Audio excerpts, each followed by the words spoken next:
하면서 황급히 나갔고요. 나는 그냥 너무 힘들어서 나온 하소연이었어. 새벽 3시에 혼자 손주 돌보면서 지쳐서 나온 말이라고. 알아요. 엄마. 근데 미희가 그 말 듣고 많이 상처받았나 봐요. 자기 엄마 욕한 것처럼 들렸대요. 저는 어이가 없었어요. 내가 욕을 했다고요? 나는 단지 사실을 말한 건데요. 엄마가 미안하다고 하세요. 그럼 미희도 풀릴 거예요. 이게 무슨 소리예요? 내가 뭘 잘못했다고 미안하다고 해요? 미희야, 우리 얘기 좀 하자. 미희는 귀찮다는 듯이 돌아보더라고요. 네, 어머니. 그 말투가 너무 싸늘했어요. 너는 이 시에 미가 네 새끼 봐주다가 나온 하소연도 이해를 못 해주니? 서운하구나. 저도 할 말 많아요. 어머니, 저도 힘들게 일하고 집에 왔는데 어머님이 힘든 기색 팍팍 내시면 저라고 편한 줄 아세요? 놀라셨죠? 저도 기가 막혀서 말이 안 나오네요. 이 싸움의 시작인 그 말이 무엇인지 알려드리기 전 구독과 좋아요 부탁드립니다. 저는 올해 67살 서울 관악구에 혼자 사는 노영미라고 합니다. 남편이 세상을 떠난 지도 벌써 10년이 됐네요. 혼자 사는 게 외롭긴 해도 그래도 국민연금 150만 원으로 제 먹고 사는 건 충분했어요. 큰 욕심 없이 조촐하게 그렇게 살아왔습니다. 그런데 한 달 전쯤이었을까요? 아들 민수한테서 전화가 왔어요. 엄마, 준호 좀 봐주실 수 있으세요? 우리 둘 다 회사 다니니까 애 맡길 데가 없어서요. 얼마나 반가웠는지 몰라요. 손주를 돌본다는 게 얼마나 설레는 일인데요. 게다가 분당에 있는 아들 집에 가서 3대가 함께 지낸다니 꿈만 같았습니다. 전화를 끊자마자 저는 이것저것 챙기기 시작했어요. 영양제도 사고 분유랑 기저귀도 몇 팩 샀죠. 그리고 현금 100만 원도 준비했어요. 아들 부부가 12억짜리 아파트 대출 때문에 얼마나 힘들어하는지 아니까요. 사실 저는 지난 1년 반 동안 매달 50만 원씩 아들 부부 대출금을 보태줬어요. 총 900만 원 가까이 됩니다. 제 연금에서 빼면 한 달에 100만 원으로 살아야 하는 거지만 뭐 어때요? 내 자식인데. 자식이 힘들면 부모가 도와줘야죠. 분당으로 가는 버스 안에서 저는 계속 상상했어요. 갓 태어난 준호를 안고 아들 내외와 함께 저녁 먹고 손주 재우고 나면 며느리랑 차 한 잔 마시면서 수다 떨고 그런 따뜻한 시간들을요. 10년 동안 혼자 살았으니까 가족들 사이에서 느끼는 온기가 얼마나 그리웠는지 모릅니다. 그런데 막상 아들 집에 도착하니까 분위기가 좀 이상했어요. 며느리 미희는 겉으로는 어머니 오시느라 고생하셨어요.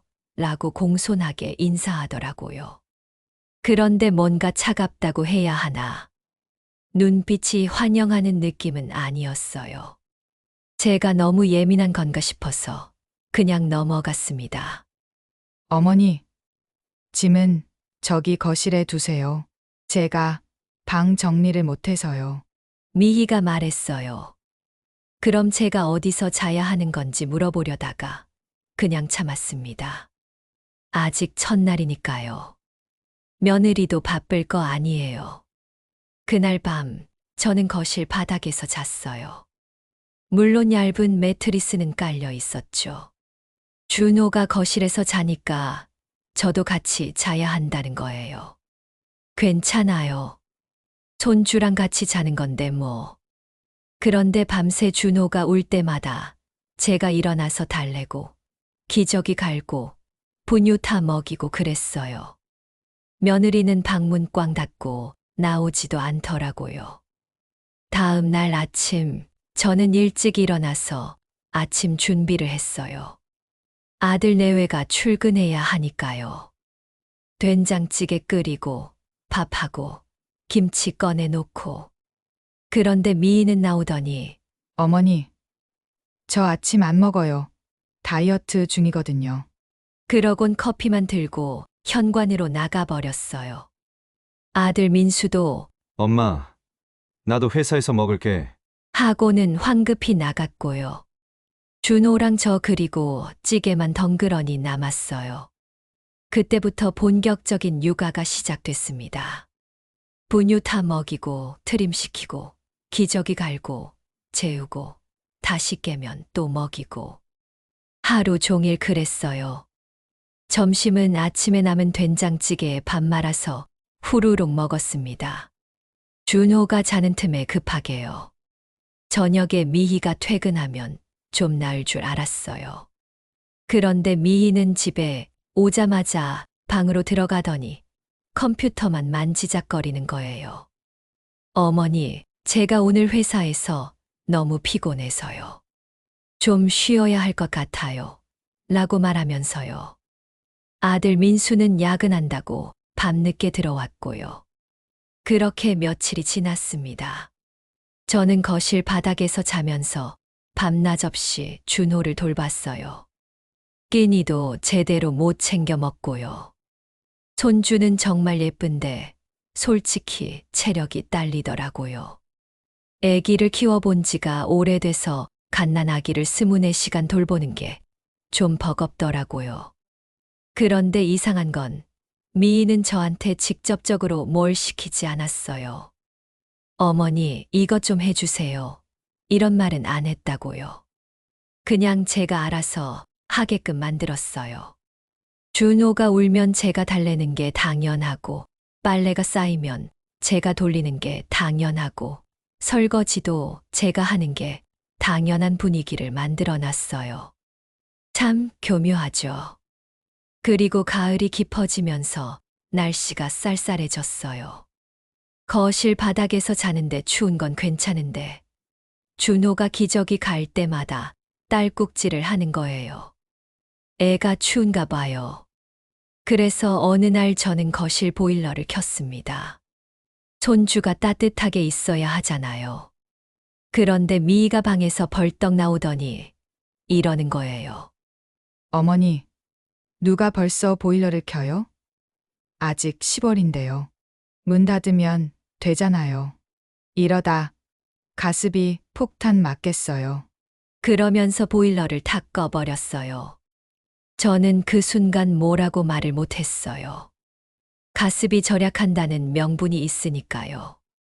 그리고 미희는 겉으로는 준호 걱정하는 척, 저 걱정하는 척 하면서 어머니도 감기 걸리시면 안 되니까 옷 따뜻하게 입으세요 라고 했거든요. 그런데 제 가슴 속에서는 뭔가가 무너지는 느낌이었어요. 아, 나는 여기서 손님도 아니고 식구도 아니구나. 그냥 공짜로 일하는 가정부구나. 그런 생각이 들더라고요. 그날 밤도 거실 바닥에서 잤습니다. 보일러도 없이요. 이불을 두껍게 덮고 준호를 꼭 안고 잤어요. 새벽 3시쯤 됐을까요? 준호가 울기 시작했어요. 기저귀가 젖었나 싶어서 확인했더니 똥을 싼 거예요. 그것도 엄청 많이요. 저는 조용히 일어나서 준호를 안고 화장실로 갔습니다. 며느리 방문은 꽝 닫혀 있고 아들도 깊이 자고 있을 거예요. 화장실 문을 살짝 닫고 불을 켜고 따뜻한 물로 준호 엉덩이를 씻겼어요. 그런데 그때 제 입에서 말이 나왔어요. 혼잣말이었어요. 지 엄마한테 애 봐달라고 하지. 왜 나한테 맡겨? 힘들어 죽겠네. 정말 그냥 혼잣말이었어요. 누구한테 들으라고 한 말이 아니라 그냥 너무 지치고 힘들어서 나온 하소연이었죠. 준호 기저귀 갈아입히고 분유 타서 먹이고 다시 재우고 그렇게 새벽을 보냈습니다. 다음 날 아침 미희가 출근할 때 인사를 했어요. 어머니, 다녀오겠습니다. 평소와 똑같았어요. 저도 그래, 조심해서 다녀와 라고 했고요. 그런데 뭔가 이상했어요. 미희의 표정이 더 차갑다고 해야 하나. 아니, 원래도 차가웠는데 더 얼어붙은 느낌이었어요. 그날 오후, 저는 카톡으로 미희한테 준호 사진을 보냈어요. 오늘 준호가 방긋 웃었어. 이러면서요. 그런데 답장이 없더라고요. 읽음 표시는 떴는데 답이 없었어요. 이상하다 싶어서 미의 프로필을 눌러봤는데 깜짝 놀랐습니다. 프로필 사진이 다 지워져 있는 거예요. 원래 준호 사진, 가족 사진, 결혼 사진 이런 게 있었거든요. 근데 전부 없어졌어요. 저는 미희한테 물어봤어요. 미희야, 왜 사진을 다 지웠어? 카톡으로요. 읽음 표시만 뜰 뿐 답이 없었어요. 1시간 지나고 2시간 지나고 계속 답이 없었습니다. 답답한 마음에 저는 아들한테 전화했어요. 민수야, 미희가 나한테 대답을 안 하는데 무슨 일 있니? 그랬더니 아들이 한참을 머뭇거리더니 말하더라고요. 엄마, 사실은요.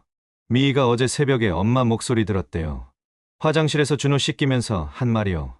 순간 머릿속이 하얘졌어요. 아, 그 말을 들었구나. 지 엄마한테 애 봐달라고 하지. 왜 나한테 맡기냐고 한 그 말을요. 그게 무슨 말이야, 민수야. 나는 그냥 너무 힘들어서 나온 하소연이었어. 새벽 3시에 혼자 손주 돌보면서 지쳐서 나온 말이라고. 알아요. 엄마. 근데 미희가 그 말 듣고 많이 상처받았나 봐요. 자기 엄마 욕한 것처럼 들렸대요. 저는 어이가 없었어요. 내가 욕을 했다고요? 나는 단지 사실을 말한 건데요. 진짜 미희 엄마한테 애 봐달라고 하면 되잖아요. 왜 저한테 맡기고 자기는 방에 처박혀서 컴퓨터만 하는 건데요. 그게 뭐가 잘못됐다는 거예요? 그런데 더 화가 나는 건 아들이 제 편을 들어주지 않는다는 거였어요. 엄마가 미안하다고 하세요. 그럼 미희도 풀릴 거예요. 이게 무슨 소리예요? 내가 뭘 잘못했다고 미안하다고 해요? 민수야, 나는 1년 반 동안 너희 대출금 900만 원 가까이 보태줬어. 그리고 지금도 밤낮 없이 준호 돌보고 있잖아. 근데 내가 힘들다고 하소연 한 번 했다고 며느리가 토라지면 내가 미안하다고 해야 돼. 엄마, 그게 아니라 그게 아니라가 아니야. 나도 사람이야. 67살 먹은 할머니가 24시간 갓난아기 돌보는 게 쉬운 줄 알아. 끼니도 제대로 못 먹고 거실 바닥에서 자면서 내가 뭘 잘못했어. 목소리가 떨렸어요. 억울해서요. 분해서요. 서러워서요. 며칠이 지났는데도 미희는 저한테 말을 안 했어요. 아침에 나갈 때도 다녀오겠습니다라는 인사도 없었어요. 저녁에 들어와서도 방문만 닫고 나오지 않았고요. 냉전이 시작된 거죠. 저는 그 상황이 너무 답답했어요. 이 집에서 나는 뭐지? 가정부도 아니고 며느리한테 눈치 보면서 살아야 하는 건가? 내 아들 집인데 내가 왜 이렇게 취급받아야 하는 거지? 그러던 어느 날 참다 폭발했습니다. 미희가 퇴근해서 들어왔는데 또 방으로 가려고 하더라고요. 저는 미희를 불렀어요. 미희야, 우리 얘기 좀 하자. 미희는 귀찮다는 듯이 돌아보더니 네 어머니 했어요. 그 말투가 너무 싸늘했어요. 너는 이 시에 미가 네 새끼 봐주다가 나온 하소연도 이해를 못 해주니? 서운하구나. 제 입에서 나온 말이었어요. 평소에 저답지 않게 직설적이었죠. 그런데 더 이상 참을 수가 없었어요. 미희가 눈을 번쩍 뜨더니 말했어요. 저도 할 말 많아요. 어머니, 저도 힘들게 일하고 집에 오면 어머님이 짐짝 던지듯이 준호 던져주시고 힘든 기색 팍팍 내시면 저라고 편한 줄 아세요? 뭐, 내가 언제 짐짝 던지듯이 준호를 던졌어? 매일 그러시잖아요. 퇴근하면 바로 어휴 힘들어. 나 좀 쉬어야겠다. 하시면서 준호 안겨주시고 저도 회사에서 일하고 오면 피곤한데 어머님은 제 마음은 생각 안 하시잖아요. 순간 기가 막혔어요. 내가 며느리 마음을 생각 안 한다고요? 미희야, 너는 지금 무슨 소리 하는 거니? 나는 하루 종일 준호 돌보느라 끼니도 못 먹고 거실 바닥에서 자면서 밤낮 없이 손주 봐줬어? 근데 너는 퇴근하면 방에 들어가서 컴퓨터만 하잖아. 그게 육아야? 저도 집에 와서 잔업하느라 컴퓨터 해야 하는 거예요. 어머님은 제가 노는 줄 아세요? 그래, 잔업해야 하는 건 알아. 근데 그게 매일이야? 준호는 한 번도 안 안아보고? 목소리가 커졌어요. 둘 다 흥분했죠. 그때 아들 민수가 현관문을 열고 들어왔어요. 야근하고 늦게 왔나 봐요. 분위기를 보더니 당황하더라고요. 무슨 일이에요? 미희가 울먹이면서 방으로 들어가 버렸어요. 저는 아들한테 말했어요. 민수야, 나 이제 못 있겠다. 집에 가야겠어. 그날 밤, 저는 잠을 한숨도 못 잤습니다. 거실 바닥에 누워서 천장만 바라봤어요. 내가 뭘 잘못한 걸까? 아니, 나는 잘못한 게 없어. 그런데 왜 이렇게 힘들까? 자식을 도와주려다가 오히려 자식과 연이 끊어질 수도 있겠다는 생각이 들었어요.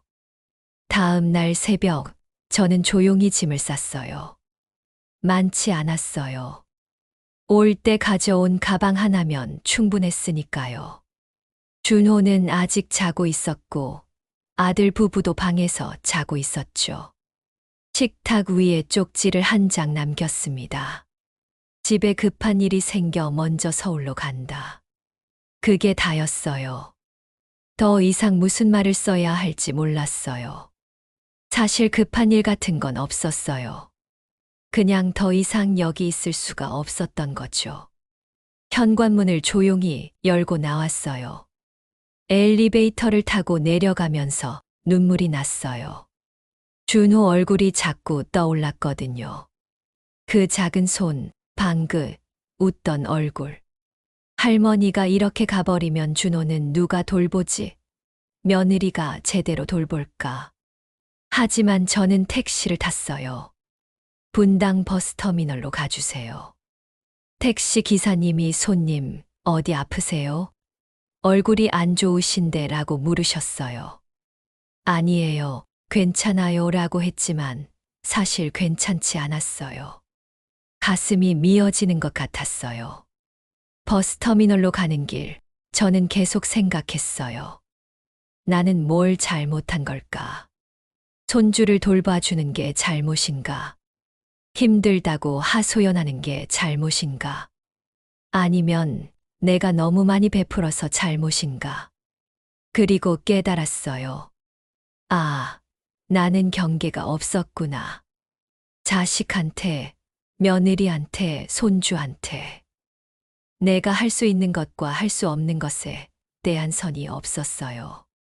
그래서 자꾸 더 많이 주게 되고, 더 많이 희생하게 되고, 결국엔 이렇게 소진되어 버린 거죠. 서울집에 도착했을 때는 오후 2시쯤이었어요. 10년 동안 혼자 살아온 집이지만 그날따라 더 쓸쓸하고 차가워 보이더라고요.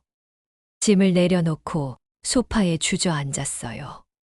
한참을 멍하니 앉아 있었습니다. 그리고 저는 결심했어요. 더 이상 자식들과 충분한 거리를 두지 않으면 안 되겠다고. 내 인생을 살아야겠다고. 67살, 아직 늦지 않았다고. 가장 먼저 한 일은 은행 앱을 켜는 거였어요. 1년 반 동안 유지해온 자동이체를 찾았습니다. 매달 50만 원씩 아들 부부 대출금 계좌로 가는 자동이체요. 손가락이 떨렸어요. 정말 이걸 끊어도 되는 걸까? 아들이 힘들어하면 어쩌지? 하지만 저는 해지 버튼을 눌렀습니다. 총 900만 원 가까이 보내줬던 그 자동이체를요.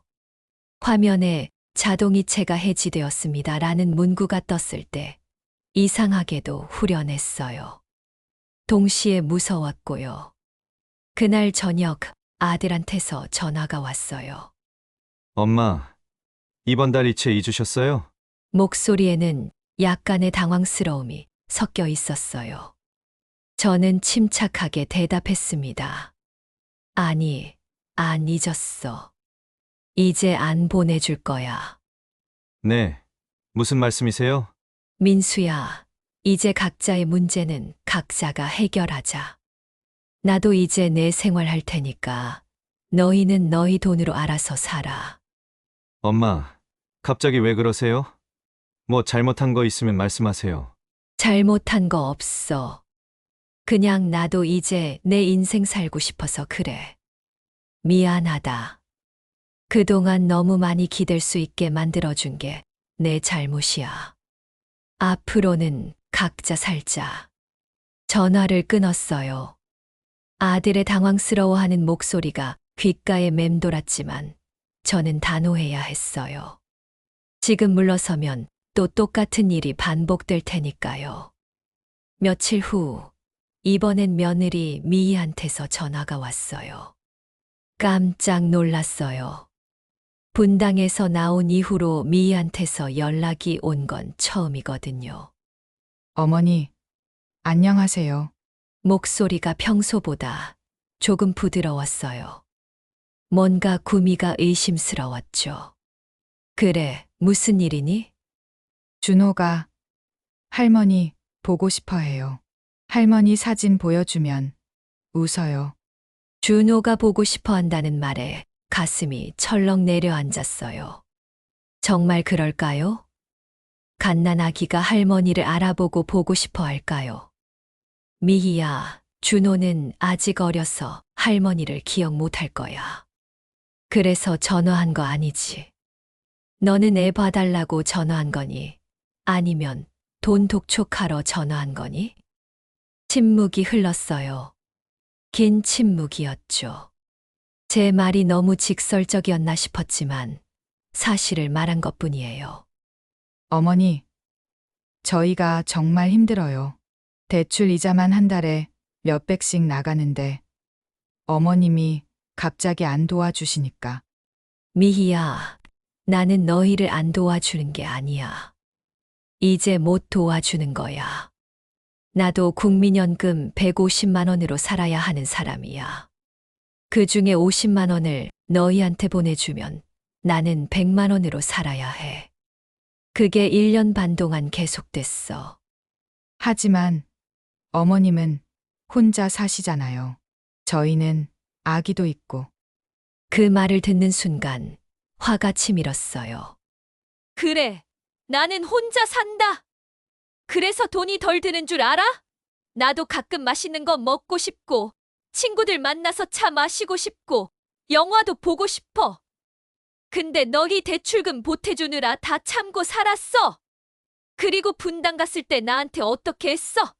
방이 하나 더 있는데도 안 치우고, 나를 거실 바닥에서 재우고, 밤낮 없이 준호 돌보게 하고, 끼니도 제대로 못 먹게 하고, 그러면서 내가 힘들다고 하소연 한 번 했다고 토라졌잖아. 저도 힘들었어요. 나도 힘들었어. 근데 나는 참았어. 자식 돕는 게 부모의 도리라고 생각하면서. 근데 이제는 못하겠어. 미안하다. 전화를 끊었어요. 손이 떨렸어요. 제 목소리가 떨렸던 것도 느꼈고요. 하지만 필요한 말이었어요. 이 말을 하지 않으면 저는 평생 자식들에게 끌려다니며 살아야 할 테니까요. 그날 밤 저는 통장을 꺼내봤어요. 자동이체를 끊었으니 이제 매달 50만 원이 제 통장에 남겠죠. 저는 새 통장을 하나 만들기로 했어요. 이름은 취미용 통장이라고 지었습니다. 다음 날 저는 은행에 가서 정말로 새 통장을 만들었어요. 직원분이 통장에 쓸 이름이 있으세요?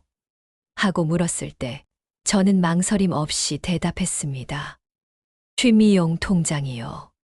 그 순간이 참 이상했어요. 67살에 처음으로 제 취미를 위한 통장을 만든다니. 지금까지는 뭐였을까요? 집에 돌아와서 통장을 들여다봤어요. 새하얀 통장이었죠. 아직 아무것도 쓰이지 않은 그 깨끗한 통장을 보면서 생각했어요. 이제 여기에 뭘 채워나갈까? 며칠 후, 저는 동네 주민센터에서 하는 건강 프로그램 안내문을 봤어요. 달리기 모임이었어요. 매주 화요일, 목요일 저녁 7시에 낙성대공원에서 만나서 함께 뛴다는 내용이었죠.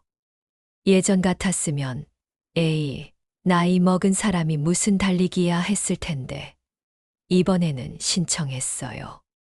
첫 모임에 나갔을 때 생각보다 제 또래 분들이 많았어요.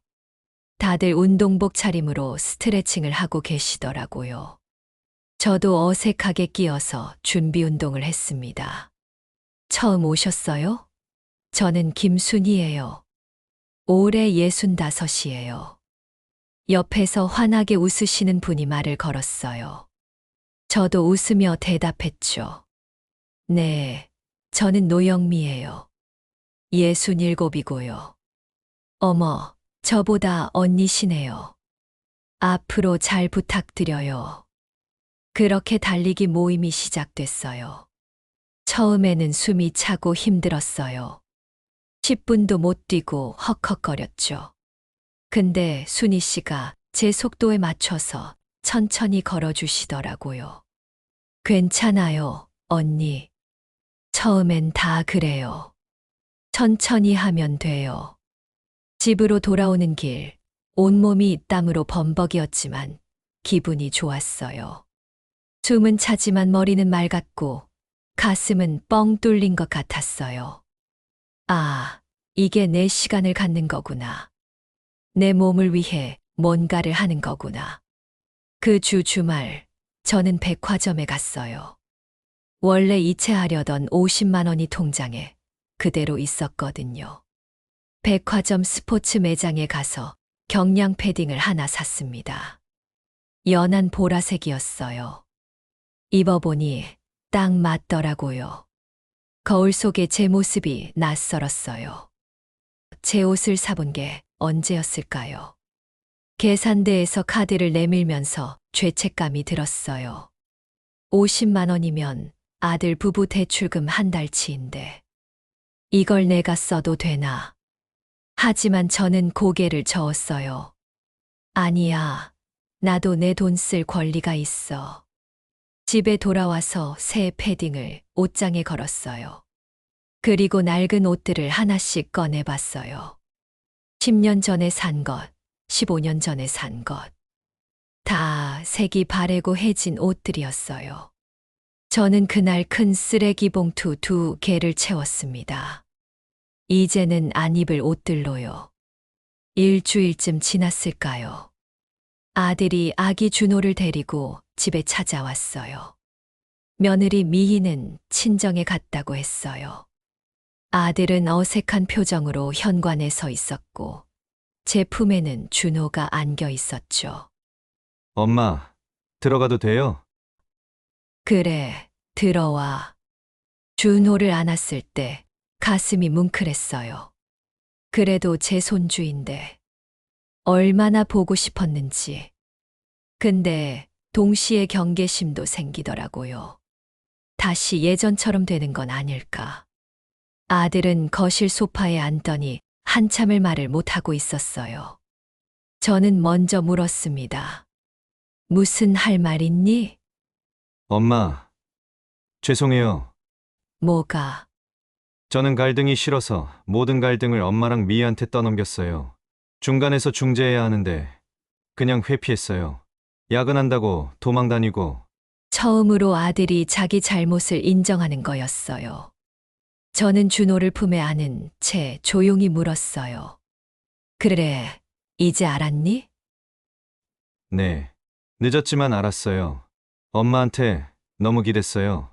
돈도, 육아도, 다. 민수야, 엄마는 너를 도와주고 싶었어. 정말로. 근데 도와주는 것과 모든 걸 대신 해주는 건 달라. 나도 이제 알았어. 나는 더 이상 너희의 비빌 언덕이 되지 않을 거야. 너희는 너희 힘으로 살아야 해. 그게 진짜 어른이 되는 거야. 아들의 눈에 눈물이 맺혔어요. 저도 울컥했지만 참았습니다. 지금 제가 무너지면 안 되니까요. 엄마, 그래도 가끔 준호 데리고 와도 돼요? 그래, 와. 근데 애 봐달라고 맡기는 거 말고 그냥 할머니 얼굴 보여주러 오는 거야. 알겠니? 네, 알겠습니다. 아들은 준호를 데리고 돌아갔어요. 현관문이 닫히고 나서 저는 소파에 주저앉았습니다. 다리에 힘이 풀렸어요. 하지만 후회는 없었어요. 제대로 된 말을 한 것 같았으니까요. 그날 저녁 저는 달리기 모임에 나갔어요. 순희 씨가 제 새 패딩을 보고 어머, 언니 패딩 새로 샀어요? 너무 예쁜데요 하면서 좋아했어요. 저도 웃으면서 대답했죠. 응, 나 좀 가꾸려고. 달리기를 마치고 돌아오는 길 순희 씨가 물었어요. 언니, 요즘 표정이 밝아졌어요. 무슨 좋은 일 있어요? 저는 잠깐 생각했어요. 좋은 일이라고 할 수 있을까요? 아들과 거리를 두고 자동이체를 끊고 며느리와 선을 그은 게. 근데 이상하게도 대답이 나왔어요. 응, 좋은 일 있어. 나 자신을 찾은 것 같아. 집에 와서 샤워를 하고 취미용 통장을 꺼내봤어요. 이번 달에는 뭘 할까? 달리기 신발도 새로 사고 친구들이랑 맛있는 거 먹으러도 가고 생각만 해도 설레더라고요. 다음 날 저는 순희 씨랑 몇몇 모임 사람들이랑 돈가스 집에 갔어요. 오랜만에 먹는 돈가스였어요. 바삭한 튀김옷을 한 입 베어 물었을 때 너무 맛있어서 눈물이 날 뻔했어요. 언니, 왜요? 맛없어요? 아니야, 너무 맛있어서 그래. 정말이었어요. 이렇게 맛있는 걸 왜 그동안 못 먹고 살았을까? 50만 원 아끼느라, 자식 돕느라 내 입은 항상 뒷전이었죠. 식사를 마치고 나오면서 제 발걸음이 가볍다는 걸 느꼈어요. 67살, 이제 시작이에요. 남은 인생은 제가 주인공으로 살 거예요. 자식의 부속품이 아니라 며느리의 가정부가 아니라 노영미라는 한 사람으로요. 집에 돌아와서 거울을 봤어요. 주름진 얼굴이지만 눈빛만큼은 또렷했어요. 이제 저는 압니다. 사랑은 희생이 아니라는 것을. 도움은 경계 안에서 이뤄져야 한다는 것을.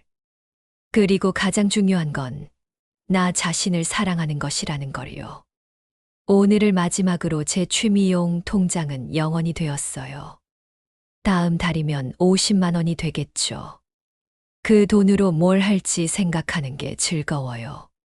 제주도 여행도 가고 싶고, 요가 강습도 받아보고 싶고, 하고 싶은 게 이렇게 많았나 봐요. 혹시 이 사연을 듣는 분들 중에 저처럼 자식 뒷바라지 하느라 자신을 잃어버린 분이 계시다면 이 말을 꼭 해주고 싶어요.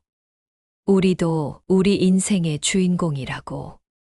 자식을 사랑하되 나 자신도 사랑해야 한다고. 그게 진짜 사랑이라고요. 여러분도 여러분의 인생을 살기 시작하길 바라며 마지막으로 구독과 좋아요 부탁드립니다.